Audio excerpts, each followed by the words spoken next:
এরপরে প্রশ্ন হলো, রাকাত বাকি থাকতে ভুলে সালাম ফিরালে কি করতে হবে?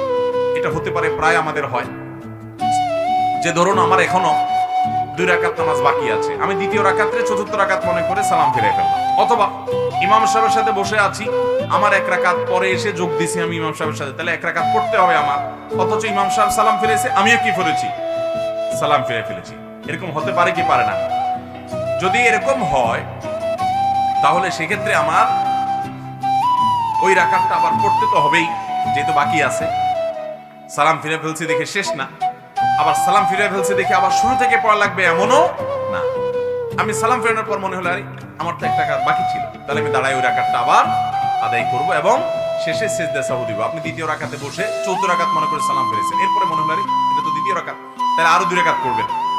বা 3 রাকাতের নামাজ, ধরুন মাগরিবের নামাজ, আপনি দ্বিতীয় রাকাতে বসে সালাম ফিরে ফেলছেন, মনে হলো আরে আমি তো 1 রাকাত কম করছি, প্রবল সম্ভাবনা সেটা মনে হলে আপনি দাঁড়িয়ে আরেক রাকাত পড়বেন, পড়ে শেষে কি দিবেন? সিজদা সাহু দিবেন, নামাজ পড়ে